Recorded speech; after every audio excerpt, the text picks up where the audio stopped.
Bom dia, bem-vindos ao MJV Podcast, gravado diretamente do Febrabantec 2025. Aqui comigo, para esse episódio de hoje, é o poder da nova arquitetura, tecnologia, disrupção e o fim da zona de conforto no setor financeiro.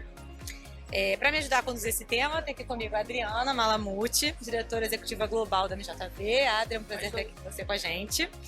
E temos também aqui Rodrigo Fralis, superintendente de arquitetura de TI do Grupo HTI Seguros. Seja muito bem-vindo, Rodrigo. Obrigado. E Rafael Ragno, superintendente executivo de sistemas. Olá.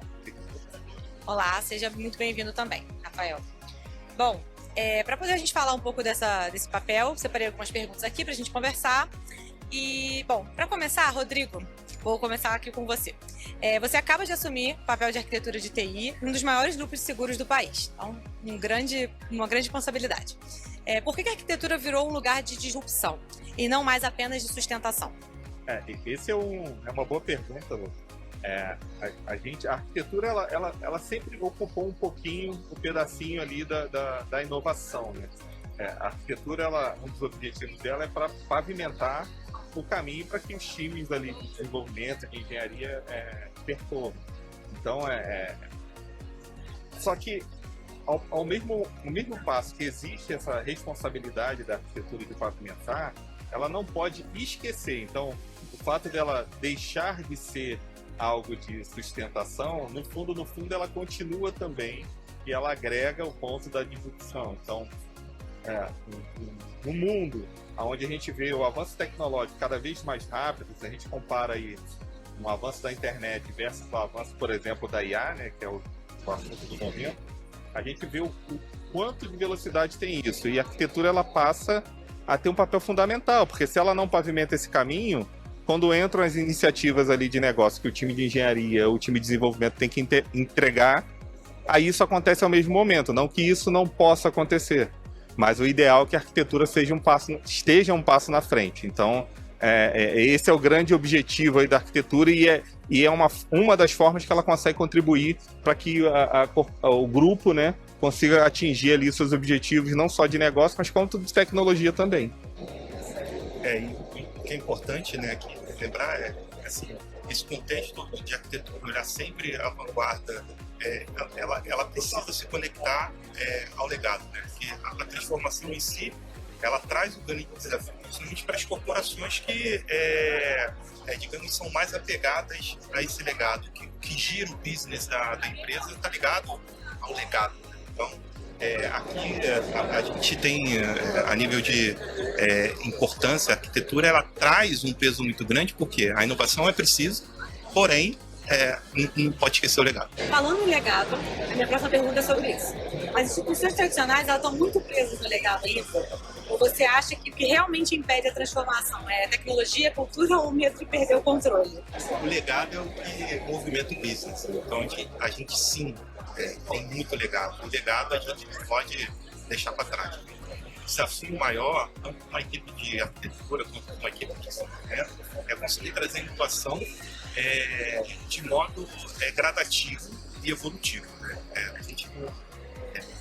A gente estava até comentando hoje mais cedo que você, principalmente dentro de uma seguradora ou dentro de uma instituição bancária, ao primeiro passo de uma inovação onde você impacta o legado, o business, isso tudo é colocado em xeque, entendeu? Porque, de uma certa forma, você precisa estar bem estruturado com aquilo que está operando no dia a dia para a gente conseguir até manter os investimentos com as inovações. Então, existe uma grande responsabilidade aqui em inovar, porém, de maneira, digamos, tendo um cuidado nesse risco, né? Então, a gente também fala internamente que tem sempre aquela máxima de falar, cara, vamos inovar, vamos errar e vamos corrigir. Não, peraí, a gente pode errar, pode corrigir rápido, mas também a gente tem um grau de que a gente precisa ter cuidado para que isso não afete o negócio. Isso, e aí complementando, né? Isso traz um baita desafio para a gente, porque, como o Hager comentou, a gente tem um legado que ele não pode parar, e é dali que tá vindo ali, toda a empresa está apoiada naquilo. Mas, por outro lado, quanto mais tempo a gente fica parado só cuidando do legado, a gente vai ficando mais defasado tecnologicamente e até em relação à competitividade de mercado. Então, qual o desafio? Como que eu, olhando um time que está cuidando do legado, eu consigo inserir a inovação? E aí, como o Ragnar comentou, a gente estava falando mais cedo de alguns modelos, né? A gente falou, por exemplo, vale criar de repente um time destacado para que esse time sim seja disruptivo e aí traga depois, né, a inovação para o restante do time? Vale, mas assim, o tombamento nem sempre é tão fluido assim. Porque aí você vai ter pessoas de um lado, pessoas com cultura, é onde entra até o ponto da cultura. Você tem um monte de gente lá com uma cultura que está olhando o legado. E aí você tem um pequeno grupo que está disruptivo, olhando e falando até de uma forma diferente já. Como que você faz isso encaixar? Então, esse é um grande desafio. Para não parecer imposto, né? Exato. E aí, respondendo sua pergunta, existe alguns desafios ali para essa jornada? Existe. Cultura é um deles. Medo é outro. Porque o medo e se não der certo? E se você está impactando o teu legado, se parte da inovação vai impactar o legado, tem o medo. Aí tem a questão cultural, eu sempre funcionei assim, isso aqui está me trazendo o retorno que eu preciso, o que vai me impulsionar ali, como que eu penso diferente, porque a gente está falando não só de tecnologia aqui, é uma mudança na forma de pensar mesmo. Então tem todos esses pontos aí que você colocou. Vou só adicionar um ponto sobre a vertente de pessoas, né? Que é uma vertente muito importante. Daria outro podcast para falar aqui sobre Olha que eu te chamo, hein? Gerações e pessoas, porque quando a gente fala sobre inovação e legado, a gente impacta diretamente o que essas pessoas pensam sobre sua carreira, sobre sua vida, sobre o que elas precisam fazer, talvez, para conseguir acompanhar essa onda. E esse capital intelectual, ele é extremamente rico, entendeu? Hoje a gente vive uma carência muito grande, principalmente no mercado de seguros, de pessoas que conheçam o business do negócio, entendeu? Porque a gente vê que as gerações que estão chegando, elas estão muito preocupadas em ter várias experiências, não se especializar em uma experiência. Então a gente vive hoje uma dificuldade. Então a vertente de pessoas também é algo bem importante de se falar. Tá. Agora falando um pouquinho, falamos de pessoas, agora falando um pouquinho de tecnologia. Legal. Quais são os sinais que uma empresa está se auto-sabotando tecnologicamente e como que o time de arquitetura pode mudar isso? Eu percebo assim, eu já andei por alguns lugares aí, né, e tem bastante similaridade entre os pontos, né? O primeiro ponto é um pouco do que a gente falou até na questão anterior, que é se prender restritamente ali ao legado, ou seja, não olhar, não garantir o ciclo de vida desses ativos tecnológicos. Então, você precisa estar atento a isso. É um ativo que, se você não cuidar, se você não evoluir, ele vai depreciar, como qualquer outro ativo. Então, esse, para mim, é um dos pontos que prejudica muito, e eu vejo muitas das empresas falharem nesse planejamento de atualização. E por que disso? Aí traz outra questão. Existe uma concorrência justamente para atender a demanda de negócios que vem.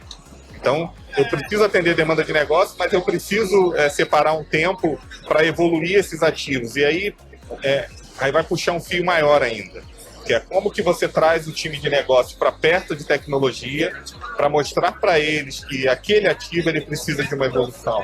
Se ele não evoluir, vai depreciar e vai prejudicar o próprio negócio, e eu vou ficar sem conseguir evoluir, ao passo de chegar num ponto que eu tenho que construir algo totalmente novo, porque eu não consigo mais evoluir aquele ativo antigo. Então, eu vejo uma grande falha trazer o negócio, montar um planejamento estratégico de tecnologia eficiente ali, que não seja só no papel, que a gente acaba executando. E aí, como que a arquitetura consegue puxar isso? Justamente na parte do planejamento ali, no ativo de TI, a gente consegue muito dar visibilidade para o time de negócio como estão seus ativos, tanto em aderência tecnológica como aderência do próprio business mesmo. O desafio aqui, né, Fralit, é a gente conseguir, no ciclo de desenvolvimento que a gente tem hoje, principalmente com o negócio inserido, estabelecer um mínimo de governança desses ativos e dessas tecnologias que muitas das vezes são trazidas pelo time de negócio dentro desse contexto de evolução, para que você não tenha uma visão de old school, de reativo, mas que você consiga mostrar que a inovação, a mudança, a evolução, ela precisa estar atrelada a um processo forte de governança. E aproveitando, Rafael, falando de inovação, você acha que o setor de seguros ele está realmente inovando ou só está criando uma embalagem nova para processos, sistemas antigos? Não, eu acredito que está inovando sim. A inteligência artificial hoje, que é um assunto que está presente em todo lugar, né? Eu acho que hoje quem não sabe, quem não tem contato com uma inteligência artificial é muito difícil as empresas, elas estão trazendo soluções novas, muito embarcado com inteligência artificial, mas novamente, o grande desafio aqui não é fazer por fazer, entendeu? A gente às vezes precisa ter um posicionamento estratégico em relação a estar experimentando algo, mas hoje a gente ainda vive um hype onde a inteligência artificial ela tem um grande desafio sobre governança. Até que ponto a gente vai e quem paga essa conta? Entendeu? Então, hoje, com o legado, a gente já tem modelos de arquitetura onde a gente consegue conectar esse legado a soluções inovadoras, mas essas soluções inovadoras, principalmente com inteligência artificial, elas têm uma responsabilidade muito grande na corporação, e isso pode ser algo que traz muito retorno, também como pode ser algo que não consegue se pagar, né? O custo-benefício é arriscado. E aí, complementando o que ele comentou aqui, inovar, né, fazer uma transformação digital, e agora a gente está falando da transformação aí através da IA, não é só tecnológico, é uma forma de pensar diferente. Não dá para a gente pensar como a gente pensava, a gente falou exatamente isso hoje de manhã, né? Como a gente pensava há 10, 20 anos atrás, da forma de resolver as coisas, a gente hoje, com as tecnologias que a gente tem disponível, a gente pensar exatamente igual. Então eu brinco que antes a gente tinha ideias e era difícil por conta da tecnologia a gente botar em prática. Hoje eu vejo ao contrário. A gente tem a tecnologia sobrando e a dificuldade está exatamente da gente conseguir potencializar com ideias o uso dessa tecnologia. Então, escolher a tecnologia. E escolher, exato. Bom, falando em tecnologia, falando de IA, meu segundo podcast hoje, e acho que já estou contabilizando certo, umas 10 vezes que a gente mencionou IA. Até o final a gente vai bater 100 com certeza. Falando então da chegada de tecnologias como IA generativa, né, e também da orquestração de APIs, novas plataformas, o que isso muda em termos de arquitetura para o longo prazo? Você estava falando aí da tecnologia, da questão de inovação, o que isso influencia a arquitetura? Olha, muda tudo, né? Hoje a gente vive na companhia que a gente trabalha, a gente vive um desafio muito grande, que é justamente a integração, né? Então, assim, como a gente consegue integrar tudo isso que está acontecendo?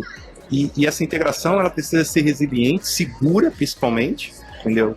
Porque hoje a gente tem uma variável muito crítica relacionada à segurança, e ela precisa dar possibilidade ao negócio de conseguir crescer o seu business.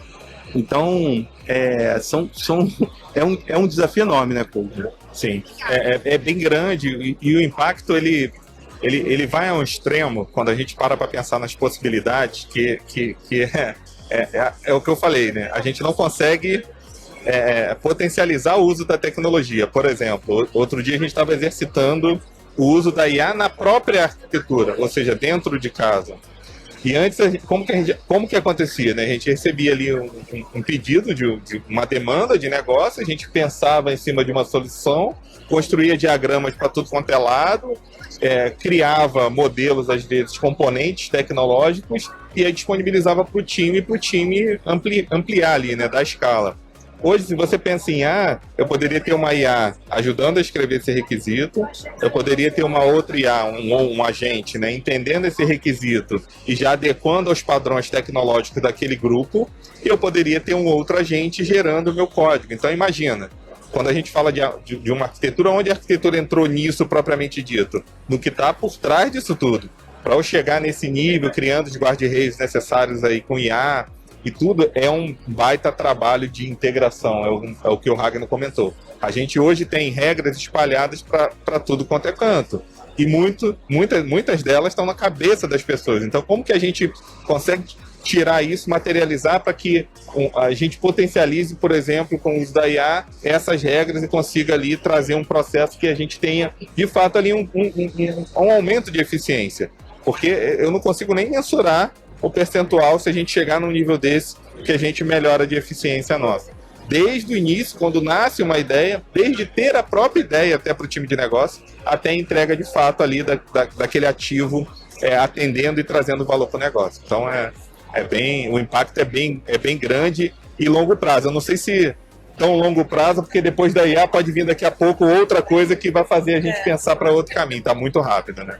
O que eu ia falar é que não tem como pensar nessa questão da IA sem pensar em gestão de mudança, né? Exato. Porque acaba sendo uma consequência intrínseca ali do comportamento humano, da adoção nas empresas, de como trabalhar isso, de como deixar se permear a organização.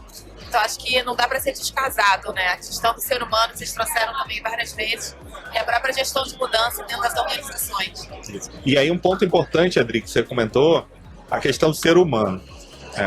A gente olha bastante para o nosso cliente, quando a gente fala de corporação, né? Mas olhando para o nosso colaborador, existe um baita trabalho que a gente precisa ter aqui. Por quê? Vai ter desde o colaborador dizendo, caramba, temos IA, vai acelerar meu trabalho, que ótimo, vamos nessa, vamos embarcar, e vai ter aquele, caramba, eu vou perder meu emprego.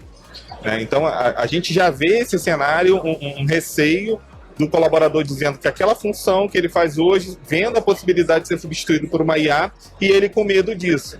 E aí nós, como líderes, qual é o nosso papel? É justamente mostrar para ele que isso é para ajudá-lo e não para prejudicá-lo. Não vai roubar o lugar dele, sim ajudar ele a entregar o trabalho dele com uma maior eficiência. Então, esse é um capítulo à parte aí que a gente, quando olha IA, também tem que colocar na mesa para ser falado. Isso aí. E o desafio, né, é que com isso, a pressão até no modelo de tecnologia hoje, ela passa a receber mais pressão, né, com tanta facilidade, com inteligência artificial, capturando requisito, conseguindo fazer uma validação, conseguindo codificar, conseguindo testar, conseguindo implementar. Qual o papel de tecnologia? Qual o papel da arquitetura? Entendeu? Será só governar? Isso vai ser algo que vai cada vez mais ser questionável. Sim. Então daqui a pouco a gente vai estar se perguntando, como a gente se pergunta, cara, aonde encaixa a tecnologia nisso tudo? Isso. Entendeu? Em tudo, beleza, mas em tudo onde? E quem governa isso? Porque se você não governar, fica algo que é ingovernável e o impacto, aí volta o impacto do negócio. Sim. E é difícil até ter uma resposta muito escrita em pedra aqui, né? Porque de fato a gente está experimentando ainda essa transformação. Então, óbvio, teve aí um grande hype aí quando a gente fala em IA e tudo, e agora a gente está começando a botar mais o pé no chão em iniciativas que, de fato, ali são iniciativas que vão trazer um retorno ali para o grupo. Então, a gente também está experimentando essa transformação no modelo de tecnologia, no modelo de governança, no modelo até de atender ao negócio, né? Então, é bem novo. Né? Às vezes a gente esquece que dentro da empresa a gente também tem os padrões de comportamento como no mercado. Então, tem os adotantes iniciais, a galera que vai para a fila do iPhone assim que lança, é igual isso da empresa. Que é o mínimo, a parcela menor, sim, e tem o resto da empresa que tem comportamentos diferentes. Então, a gente tem que educar todo mundo para entrar no mesmo barco, né? Exato. Eu vou fugir um pouco aqui do roteiro e queria só fazer uma pergunta, porque assim, a situação que eles estão vivendo agora é muito particular. É uma situação de uma junção de vários grupos, né? E tornando uma empresa global, e a questão da Yellow também. E estou fugindo aqui do script, tá? É uma questão muito singular que poucas empresas que a gente está trazendo no podcast podem falar. E eu queria deixar tanto o Ragno quanto o Fralid trazer essa experiência, né? É uma experiência de um M&A gigante, né? De 3 empresas trabalhando juntas ali e toda a complexidade que isso envolve. Então, acho muito legal a gente poder aproveitar essa experiência que eles estão vivendo e dividir com as pessoas que estão ouvindo. O lema... Quem é primeiro? Não, o lema é nós sobrevivemos. Não, assim, é claro, a gente fala que a gente já consegue dar até palestra sobre M&A, né? Então, assim, sobre junção de empresas, sobre desafios, mas atrelado a isso tudo, né? A gente falou um pouquinho sobre vários desafios aqui, e unificar, né, 3 culturas, como a gente fez, né? é um desafio muito maior do que qualquer tipo de adoção de tecnologia ou algo assim. A adoção, assim, a unificação em si, ela traz desafios de pessoas, de cultura, e muito grande de tecnologia, né? A gente hoje, quando abre nosso landscape de arquitetura, a gente ainda está muito ramificado, né? A gente fez uma aquisição recente e a gente vem, ao longo do tempo, trabalhando sobre eficiência tecnológica. Então, assim, como é que a gente olha essas soluções, como é que a gente olha essas empresas e unifica, né? Traz eficiência operacional, eficiência tecnológica. E, além disso, como o próprio Floride falou, sobre as pessoas, né? Então, assim, as pessoas que estão acostumadas à cultura de cada uma dessas empresas, ao legado de cada uma dessas empresas, como é que elas se transformam para as tecnologias que muitas das vezes são escolhidas ou são colocadas como as tecnologias principais? Como é que eles fazem essa transformação e essa evolução para a gente não perder o capital intelectual, que é importante para a gente, entender de seguros, entender a dinâmica de como é que se faz, como é que uma seguradora funciona, e atrelado isso, mantém ela engajada, mantém ela motivada em aprender uma nova tecnologia e gerar valor para a empresa. Então é um desafio que a gente vive no dia a dia. Digamos que a gente está aí na metade da jornada, que a primeira grande metade foi unificar realmente a nível de regulatório as empresas. A gente passou essa onda, e agora o nosso maior desafio hoje é justamente fazer a unificação sistêmica e de pessoas. E aí, complementando o que ele comentou, né?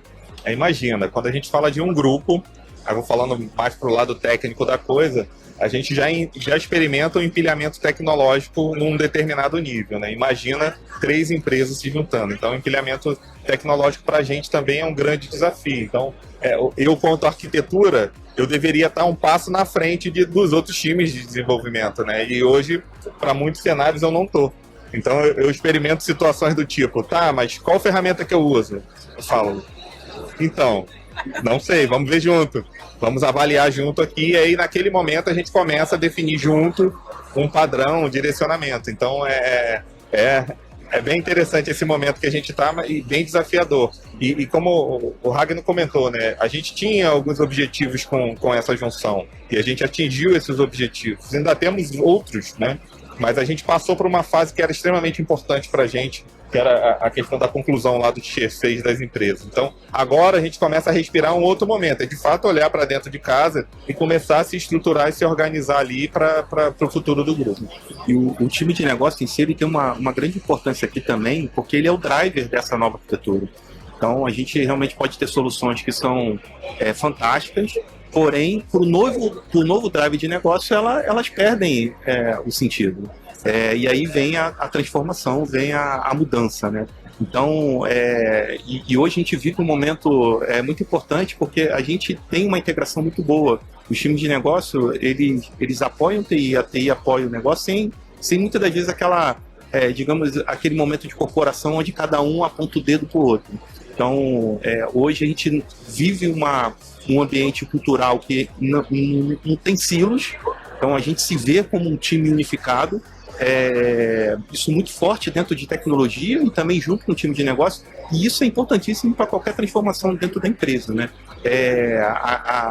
Acho que um grande problema e um motivo até de sabotagem é o tipo da cultura onde cada um aponta o dedo pro outro. Fala assim, cara, não funciona porque tecnologia não funciona. Não, tecnologia não funciona porque negócio não funciona. E a gente está num momento onde todo mundo tem uma parcela de responsabilidade, todo mundo, digamos, faz parte do desafio. E aí, complementando, né, com situações outras ali do dia a dia, né, a gente numa reunião ali em conjunto foi questionado pelo próprio time de arquitetura. Tá, mas que caminho que a gente segue? Eu falei, agora é a gente que diz qual é o caminho.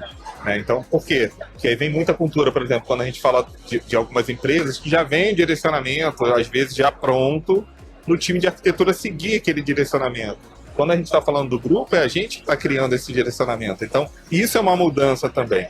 Você trazer os seus colaboradores para começarem a pensar dessa forma, se empoderar naquela decisão, traz uma autonomia que é excelente, mas também traz uma responsabilidade. Então, é o cenário que a gente está aí nesse meio tempo aí, Adri, como você colocou. E só para complementar aqui, né? Hoje o grupo HDI ele tem uma autonomia e é muito grande em relação ao que fazer, né? O que fazer de melhor para o seu cliente, seja o corretor, seja o segurado. E assim, a gente vive um momento muito bom porque a gente vive um momento de mercado hoje onde a gente é o foco e a gente tem muita autonomia para poder inovar. Então, assim, posso dizer que a gente vai trazer bastante coisa legal, entendeu? A empresa pensa nisso e a gente tem bastante autonomia para fazer isso acontecer. Quero agradecer, tá? Antes da Lu começar, pelo nosso pequeno envolvimento nesse movimento de vocês, né? Em nome da parceria MJP e HDI, por a gente ter começado esse movimento bem pequenininho e ver o que está se transformando também. Legal. Quero agradecer a parceria. E eu queria agradecer vocês, Rodrigo, Rafael, por ter estado aqui, Adri, tá aqui ao meu lado também. Foi ótimo, gente, adorei. Legal. Muito obrigada por vocês estarem aqui, espero que vocês aproveitem o resto do Febrabantec. E eu acho que eu esqueci de me apresentar, desculpa, gravação, mas eu sou Luciana, diretora de marketing aqui na MJV, foi um prazer. Legal, a gente que agradece aqui a oportunidade de estar participando aqui com vocês. Obrigado. Isso aí, obrigado. Obrigada, gente. Até a próxima.